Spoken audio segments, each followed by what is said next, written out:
elastic collisions in one dimension, perfectly elastic collisions. I'm going to give you a little hint here. These are much more complicated than an inelastic collision.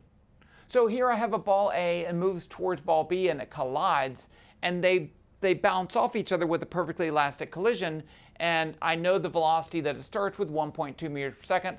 Ball A has a mass of 30 grams, ball B has a mass of 40 grams. So what's the velocities of the two objects afterwards? So you see right there, I have to find two velocities. So let's just draw a real quick picture here. So after the collision, I'm going to have ball A, that's A, and it says some velocity VA2, and then ball B with some velocity VB2. Okay, that's how I'm going to label my things.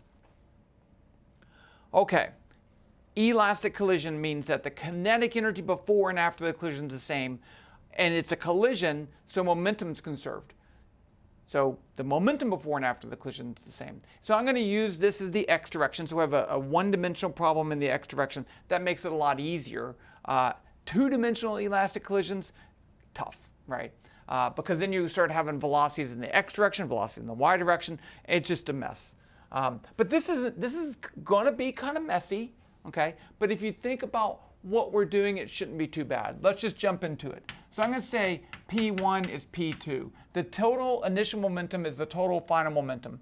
So, and in the x direction. So before the collision, I have MA VA1 plus this momentum, which is 0, is going to be equal to MA VA2. I don't know that final velocity, plus MB VB2.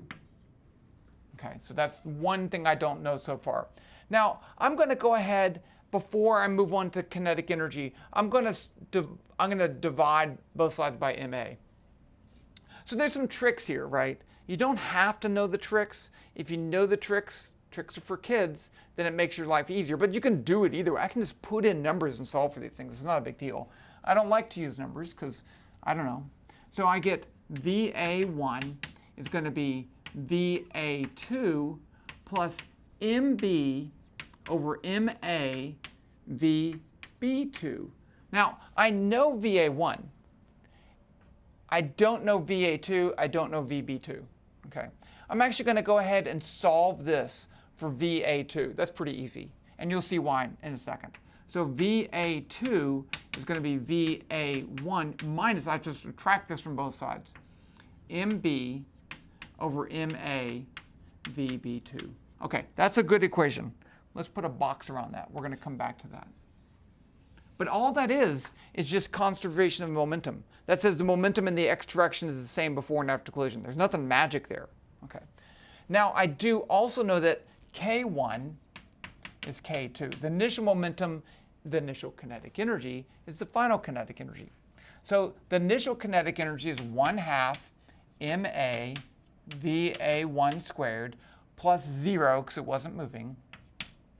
And that's going to be 1/2 MA VA2 squared plus 1/2 MB VB2 squared. And it's a good thing I put a box around there so those two equations don't overlap and get all confused and entangled and stuff like that. That'd be bad. Here I have a VA2. Here I have a VA2 squared. So I want to get this equation to solve this equation for VA2. The first thing I'm going to do is multiply by 2. That's a no-brainer. Okay. And now, just like before, I'm going to divide by MA. So I get VA1 squared is VA2 squared plus, yes, MB over MA VB2 squared. And you'll notice it looks a lot like that equation right there, but these are all squareds. Okay, the next thing I want to do is to solve this for VA2. So if I do that, squared, VA2 squared is VA1 squared minus MB over MA VB2 squared. All I do is subtract that from both sides. Here I have VA2. Here I have VA2 squared. I know VA2. I I don't know VA2, but I do know VA1, I do know VA1. So this side of the equation, the only thing I don't know is VB2. This side of the equation, the only thing I don't know is VB2. Okay? So if I square both sides of this equation and set these two things equal, I'll get a one equation problem. Let's do that. If I square that, I get VA1 squared plus MB squared over MA squared times VB2 squared. And then I'm going to have this times that plus this times that. So I get two of those terms minus 2 MB VB2 VB1 VA1 over MA. So that's that side of that equation right there. Squared both sides. I get three terms. And that has to be equal to this. So I'm just going to go ahead and set it equal to this. VA1 squared minus MB over MA VB2 squared. Now, number. So I only have one thing I don't know. That's this VB2 terms in here. Let's do some little cancellations here, because notice right here, that's nice, both sides of the equation. Okay. Now I have VB2 squared, VB2, VB2 squared. Every term has a VB2 in it. I can divide both sides of the equation by VB2. So now this just becomes squared. That goes away. That squared goes away. So now I have a very simple equation. I want to solve this for VB2. Let's add this to both sides, subtract that from both sides. Am I running out of room? I am. I'm going to scooch up here. This is called a scooch. Oh, I shouldn't have erased that other one. Why did I do that? Okay, I'm going to put it over here. What do I have? VA2 squared was equal to, I'm thinking backwards, it was VA1, it was VA2, it was VA1 minus MB over MA VB2. I'm going to need that equation, so that's why I put it back up there. Okay, so what did I say? I want to get the VB2 by itself, so I add that to both sides, and I can factor out the VB2. VB2 times MB squared over MA squared, but then I have this term plus, that's a squared, plus MB over MA. And then I add that to both sides, and I get equal to MB VA1 over MA. And I can solve for VB2. Okay. Let's go ahead and do a little bit of stuff here. So I'm going to call this just a constant. I'm going to call this C1 as all that stuff, just to make our calculation easier. I'm going to call this C2. So I really have VB2 is equal to C2 times VA1 over C1. Because now I can start calculating stuff. And let's do that.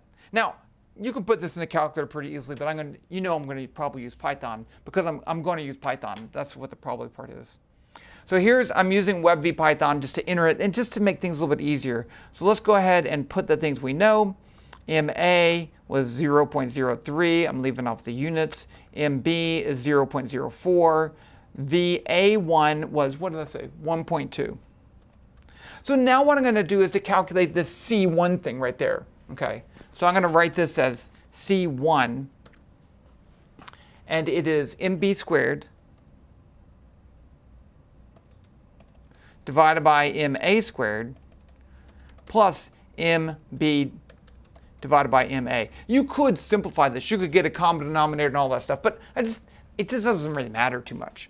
And then I'm going to calculate C2. C2 is just 2 times MB divided by MA, right? Yep. So then from there, I get VB2 is equal to C2 times VA1 divided by C1, and we can print that. I'm going to write VB2 equals VB2, and now we'll put the units, meters per second. And let's just see if we get a number here. Okay, so it's going slower than the other mass. Okay, does that make sense? Who knows? Okay, but now we need to calculate VA2. So going back up here to the board, that's why I had to remember that equation, right? So that depends on VA1 and VB2. So we can go ahead and calculate VA1, A2. Let's put that equation in. Switching back to Python. Oops, don't want to do that. VA2 is equal to VA1 minus MB times VB2. You do have to say with that accent like that when you say those numbers. Divided by MA. And let's print that one. VA2 equals VA2. That's how you know it's capital meters per second. So here you'll notice that the other ball bounces back, right? So it bounces back. Now, is this right? Nobody knows. Well, we kind of can guess, but we can double check. Let's just double check and calculate the momentum before and after the collision and the kinetic energy before and after the collision. So I'm going to say P1 is going to be MA times VA1. P2 is equal to MA times VA2 plus MB times VB2. And then let's just print both of those momentums. I'm just going to print them. P1, P2. Let's just see what we get. 0.036, 0.036. Momentum is conserved. That's a win. Okay. Now we have, let's do the same thing for kinetic energy. K1 is going to be 0.5 times MA times VA1 squared. I wrote these as scalars. I don't have to worry about taking the magnitude. And then K2 is equal 0.5 times MA times VA2 squared plus 0.5 times MB times VB2 squared. And let's print both the kinetic energies, K1, K2. Identical, 0.0261, 0.0261. So kinetic energy is conserved just like we said, and momentum is conserved just like we said. The end. Hope you had fun with that. It was a tough one. Don't think that wasn't tough. I know it was tough.